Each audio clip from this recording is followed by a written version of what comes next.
ಕರ್ನಾಟಕದ ರಾಜಕಾರಣದಲ್ಲಿ ಒಬ್ಬ ಅತ್ಯಂತ ತನ್ನನ್ನು ತಾನು ಬುದ್ಧಿವಂತ ಅಂತ ಅಂದ್ಕೊಂಡಿರುವಂಥ ಒಬ್ಬ ರಾಜಕಾರಣಿ 2 ದಿನಗಳ ಹಿಂದೆ ಒಂದು ಬಾಂಬ್ ಹಾಕಿದ್ರು.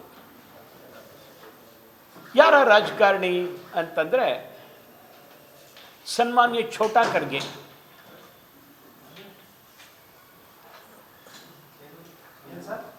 ಸನ್ಮಾನ್ಯ ಶ್ರೀ ಛೋಟಾ ಖರ್ಗೆ,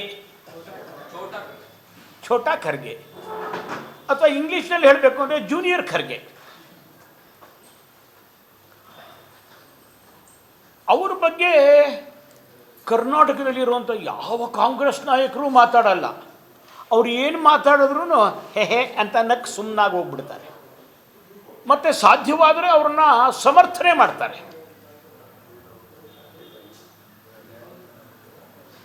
ಅವರು ಕೊಟ್ಟಂಥ ಸ್ಟೇಟ್ಮೆಂಟ್ ಏನದು?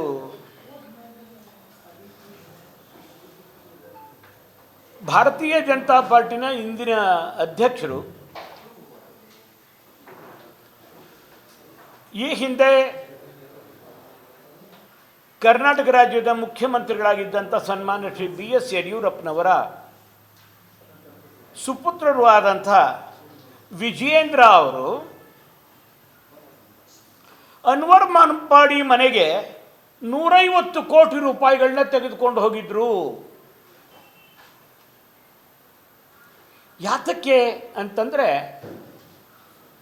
ನೀವು ಕೊಡ್ತಾ ಇರುವಂಥ ವರದಿಯಲ್ಲಿ ಅಥವಾ ನೀವು ಕೊಟ್ಟಿರುವಂಥ ವರದಿಯಲ್ಲಿ ಎಲ್ಲ ಕಾಂಗ್ರೆಸ್ ನಾಯಕರ ಹೆಸರುಗಳನ್ನ ಬರೆದುಬಿಟ್ಟಿದ್ದೀರಿ. ದಯಮಾಡಿ ಆ ರೀತಿ ಕಾಂಗ್ರೆಸ್ ನಾಯಕರ ಹೆಸರುಗಳನ್ನ ಬರಿಬೇಡಿ, ನೀವು 150 ಕೋಟಿ ರೂಪಾಯಿ ತಗೊಳ್ಳಿ ಅಂತ ಕೊಡಕ್ಕೆ ಹೋಗಿದ್ರು ಅಂತ. ನನಗನ್ಸುತ್ತೆ this is the biggest joke of this country. ಇಡೀ ಭಾರತದಲ್ಲಿ ಬಹಳ ದೊಡ್ಡದಾದಂಥ ಜೋಕ್ ಅಂತಂತಂದರೆ ಇನ್ನೇನು 2024ನೇ ಇಸ್ವಿಯ ಜೋಕ್.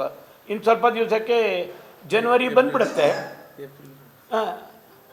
ಈ ಜೋಕ್ ಯಾವುದು ಅಂತಂತಂದರೆ ಇದೇನೆ ಜೋಕ್. ಅಲ್ರಿ, ಕಾಂಗ್ರೆಸ್ನವ್ರ ಮೇಲೆ ಇರುವಂಥ ಆರೋಪವನ್ನು ನೀವು ಮಾಡಬೇಡ ಅಂಥೇಳಿ BJPಯ ನಾಯಕರಿಗೆ BJPಯ ಮುಖ್ಯಮಂತ್ರಿ ಮಗ ತಗೊಂಡೋಗಿ ದುಡ್ಡು ಕೊಡ್ತಾನೆ ಅಂತಂದರೆ ಏನು ಹುಚ್ಚುನಾಯಿ ಕಡ್ದಿತ್ತೀನ್ರಿ ಅವನಿಗೆ, ವಿಜೇಂದ್ರನ್ಗೆ? ಅಥವಾ ಈ ರೀತಿ ಆರೋಪ ಮಾಡುವಂಥ ವ್ಯಕ್ತಿಗೆ ಏನಾರ ಕಡ್ದಿತ್ತ ಅಂತ ಕೇಳಬೇಕೀಗ. ಏನಿದ್ರ ಅರ್ಥ ಇದು? ಅದನ್ನು ಎಲ್ಲರೂ ಸಮರ್ಥನೆ ಮಾಡೋರೆ, ಎಲ್ಲರೂ ಸಮರ್ಥನೆ ಮಾಡ್ತಾರೆ.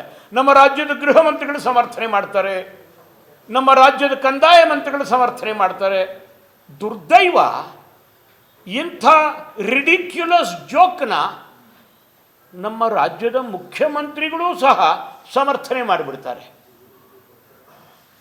ನೀವು ಗಿರವಿ ಇಟ್ಟು ಬಿಡಿಸ್ಕೊಳಕ್ಕಾಗ್ದಿರೋ ಆಭರಣನ STJ ಗೋಲ್ಡ್ ಕಂಪನಿಯವರು ಬಿಡಿಸಿ ಮಾರುಕಟ್ಟೆಗಿಂತ ಅಧಿಕ ಬೆಲೆಗೆ ತಗೋತಿದ್ದಾರೆ.